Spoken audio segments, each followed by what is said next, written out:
Tried to record this movie, or this video, 3 times now, and I cannot get it out because people will not stop calling me. AC! AC! Took some notes here for you, AC. Notes. Sorry, I just drank a cup of Tim Hortons coffee. Nice, respectable Canadian company. Tim Hortons.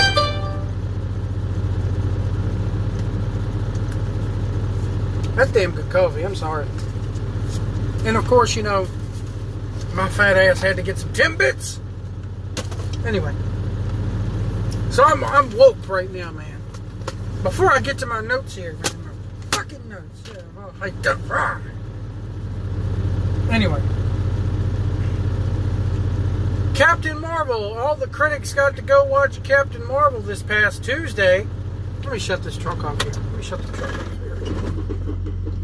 All the insider critics got to go see Captain Marvel on Tuesday, and of course everybody gives it rave reviews because they're insiders, and they think that if they write anything bad about Disney movies or Marvel movies or Star Wars movies or anything Disney has any affiliation with, that they'll be banned. Bleeding Cool found this out the hard way. They were banned and they don't get comps to shit anymore. But I hate how Disney and Marvel and Brie Larson, who is the star of Captain Marvel, she's a racist, she's a sexist. You know, she's flat out telling people, hey, white men, this movie is not for you. She's openly said that she does not like white men critiquing her movies and her work. That if you are white and if you have a penis, you best stay away from her. No, I'm sorry. This bitch deserves to fucking goddamn have, you know, I'm sorry. It makes me want Captain Marvel to bomb at the box office. And it probably will. I've done videos on the channel before saying it's not going to do good numbers. It's not going to do standard MCU numbers. It's going to do Ant-Man and the Wasp numbers. It's going to do Doctor Strange, Thor the Dark World. It's going to do those types of numbers. It's not going to do Black Panther numbers. Sorry, it's just not. Is it going to make money? Yeah.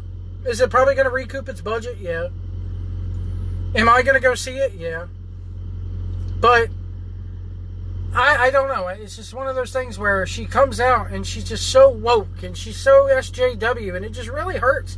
And Marvel's letting her do it because they know if they try to put a stop to it and tell her, hey, shut your fucking mouth, then it's going to cause an uprising of SJWs, and they're going to be all woke and pissed.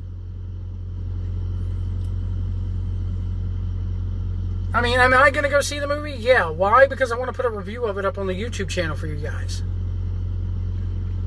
Speaking of woke, AC, got some notes for you, pal.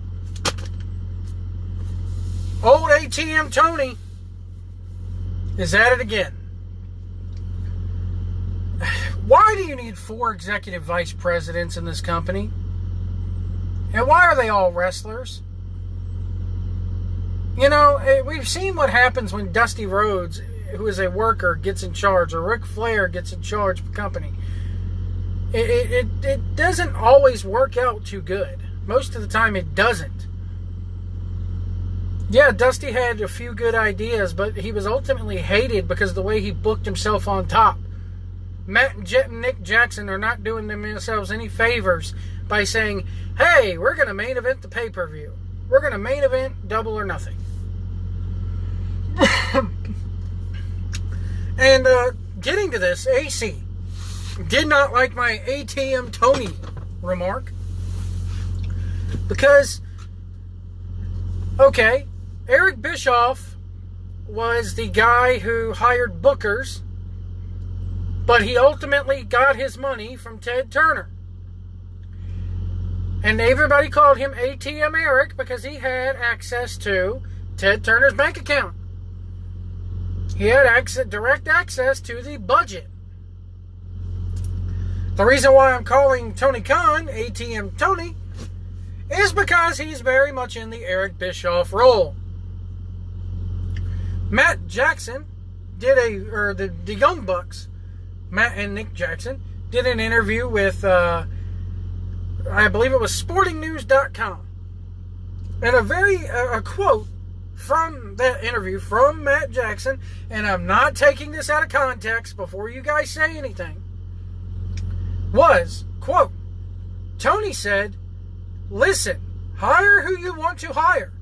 You're in charge. I listened to the Jericho interview, and it sounded everybody wants to go, Tony Khan's in charge. Tony Khan's turning down people. Tony Khan's doing this. He's in the Eric Bischoff role. He's ATM Tony. His father is in the Ted Turner role because he's using his daddy's money. And the Young Bucks are and Cody and now Kenny Omega apparently are the booking committee. It's very much a WCW-esque structure. So that's why I'm calling Tony Khan ATM Tony. And yeah, I listened to the Jericho interview, and yes, his knowledge of wrestling is good. So what? He went to ECW back in the day. Why? Because he got into a little Ivy League school or whatever little fucking big wig school that he's in. And his daddy says, you can have, his daddy goes, oh, I'll buy you anything you want. And his dream, his one thing, wasn't a car. It wasn't a high-priced hooker. It was to go to ECW. So that makes him a super fan. That makes him just the most brilliant mind in the business. Come on. Come on.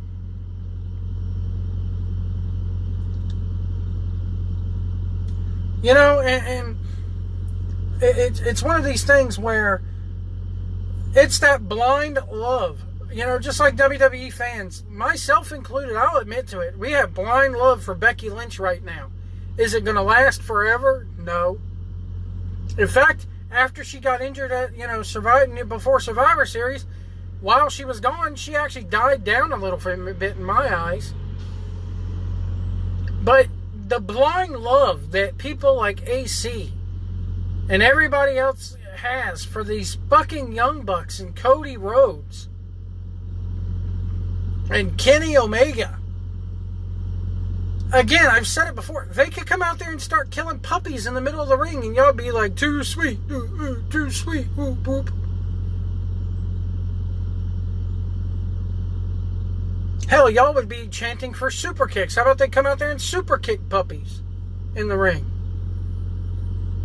Kenny Omega and Cody, that dog that he carries around. How about they super kick the dog in the middle of the ring and Cody gives it the fucking crossroads. Kenny Omega gives it the angel's wings. Everybody would be fucking goddamn cheering. Again, they could come out there and take a shit in the middle of the ring. Hey, too sweet.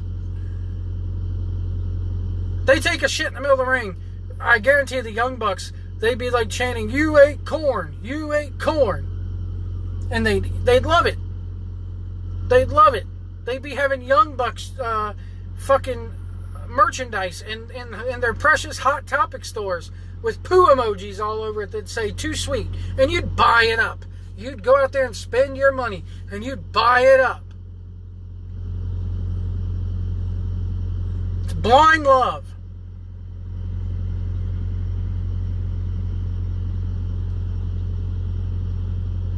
It's blind love. And if they would have went to WWE, you would have disowned them, AC. Just like you would disown Mike Bennett or Mike Kanellis, whatever they're calling him this week. Have they misused the guy? Fuck yes. They've totally misused him, as you knew they would. But you totally disowned him and disliked his decision to go there. You know you have. You know you have. So now you've switched from like having blind love for him. Now now that he went to the WWE, and I'm not defending WWE. Again, they misused the fuck out of him.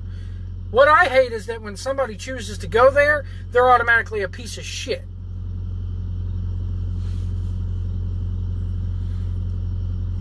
You know, it makes me wonder, now that you got your nose up Matt Taven and TK O'Ryan and Flip Gordon and all those ROH guys that you supposedly were the first fans of. I'm sorry, I get a lot of shit for Trevor Lee. Well, I'm throwing some shit back at you, because you're the same way with those guys, man. I go up to Bethany, Connecticut and watch them in a high school gym tear it down. If they signed with WWE, would you disown them too? If the Young Bucks would have signed, you would have disowned them too? Nah, the Young Bucks went to ATM Tony. Oh, that's not right. ATM Tony went to them, Joe White. Okay, well, ATM Tony went to them. And you know what they saw? Money. They saw money. They saw a money mark. And they said, let's take advantage of this. It reminds me of, there's a story out there. I don't remember the guy's name. But there was a guy one time who won the lottery, okay? And he sat there and decided that he was going to open up his own wrestling promotion and run a show. God, I wish I knew the guy's name and the whole situation and everything, but I remember Jim Cornette. Oh, God, there goes Joe. Joe Cornette. You're damn right. Fired up today, man. It's just Tim Hortons coffee. He's got me all woke. But it reminds me of, again, the guy won the lottery. He decided he was going to use some of that money and run a wrestling show. And rather than be smart about it, not that Tony Khan is doing this, not that ATM Tony's doing this, but it just reminds me of this, of how the guy sat there in the locker room at a desk and had a book of checks, blank checks. And the wrestlers just flocked around this guy, just flocked around the table because they saw money. Now, ATM Tony is stupid, is not that stupid. He's smart enough to go, you know, your bank account here at the ATM Tony Bank is limited to $300 a day. He's probably that smart. But Matt Jackson saying, you know, Tony said, hire who you want to listen, hire who you want to hire, you're in charge. Tells me that Tony's the Eric Bischoff, Tony's dad is the Ted Turner, the Young Bucks and Cody are the booking committee, along with now Kenny Omega, apparently. Got to give some props to Kota Ibushi. Kota Ibushi did an interview recently. He said on the subject of AEW and turning AEW down, so we will not see the Golden Elite in AEW unless they strike up a deal with New Japan, which they probably will after the Madison Square Garden show. Kota Ibushi goes, if I went there, this is a direct quote from an interview he did, if I went there, it would be the end of my career. There wouldn't be anywhere else to go afterwards. No step up, nothing left to do. Turning down AEW showed me that I do not care. I don't care about money. Props to you, Kota Ibushi. But you know what this tells me? He also doesn't want to go to WWE. And you talk about students of the game and getting your shit in Hot Topic and all that. That pales in comparison to what Kota Ibushi has done in this business in the last few years. And I'll break that down for you. Here's a guy who went to WWE for a couple of days and did the Cruiserweight Classic a couple years ago. Then he decides he's going to show up in New Japan. Then he decides he wants to show up for Ring of Honor. All this while getting paid top money without having a contract, without restricting himself. Props to you, Kota Ibushi. And now he's signed with New Japan. He's put the collar around his neck. Why? Maybe he got sick and tired of bouncing around from place to place and wanted to settle down somewhere. So good for you, Kota Ibushi. And that's not me bashing AEW. That's not me saying, aha, AEW, you can't get everybody. It's me saying there's a guy who is a true student of the game. There's a guy who knows how to work the system. So there you have it, folks. Just me a little bit of ranting. AC, I mean, I don't mean to call you out, bro, but you call me out for shit. For basically saying the truth and my opinions. Heaven forbid TK O'Ryan or Matt Taven signs with WWE tomorrow and they change Matt Taven's name to Matt Tavern or some shit like that. But yeah, you would totally disown them. You were a huge Michael Bennett fan, and the second he signed with WWE, you got pissed off. The second he debuted as Mike Kanellis, hell, Jeff Edwards even did a fucking parody video of it using the song that he now uses in WWE. It's this blind love that you have for certain people, man. It's no objectivity to it. So what? He signed for WWE. Was he his own worst downfall? Yeah, or his own worst enemy? Yeah, because as soon as he signed with him, he's like, I gotta go to rehab. I got a pill problem. Has he done better? Yes. Am I glad he's doing better? Yes. Do I wish WWE would use him? Fuck yes, because he's a phenomenal worker. But you shouldn't disown people just because they went and signed with WWE. You shouldn't have blind love for people. Hell, I'm kind of sad that Trevor Lee signed with WWE, but he signed with them and was interested in them before the All In thing happened and before the formation of All Elite AEW. Is he going to get misused? Yeah, I'm going to go one step further and to say NXT is going to ruin him. They're going to have no idea how to use Trevor Lee. Does his look have something to do with it? Yes. He doesn't fit that WWE mold. Hell, he was a huge asset to PWG. He doesn't even fit the PWG mold.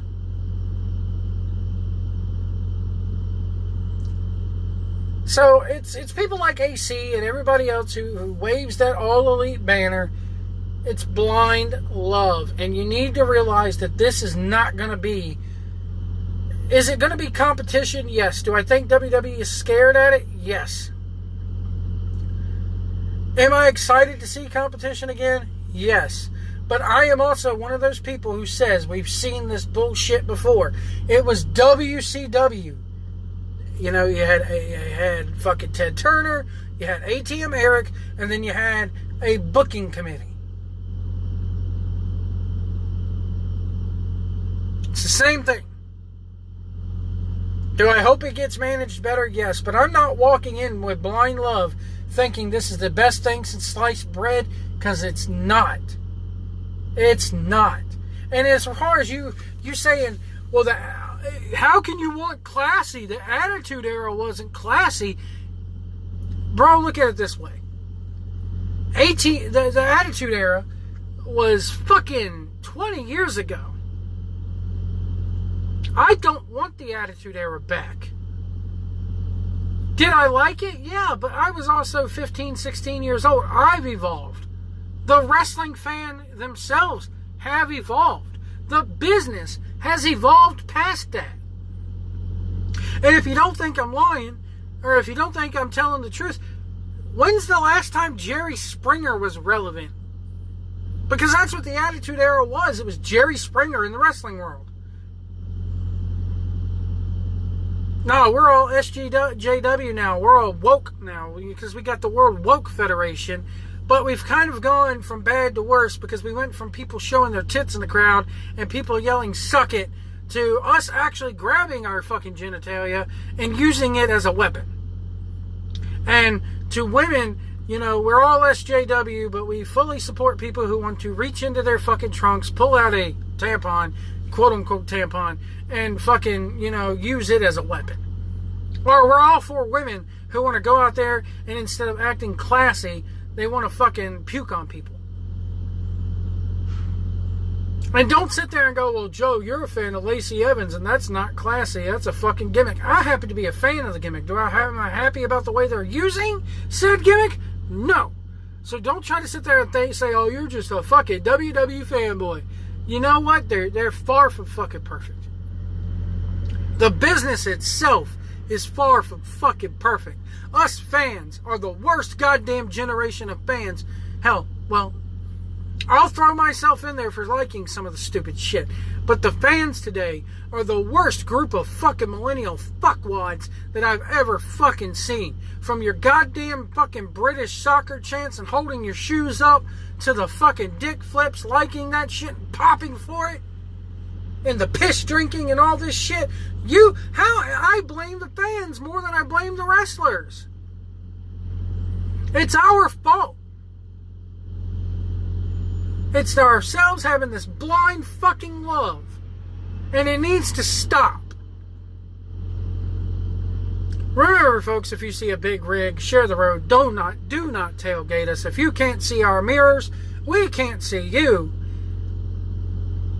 And we'll see you down the road.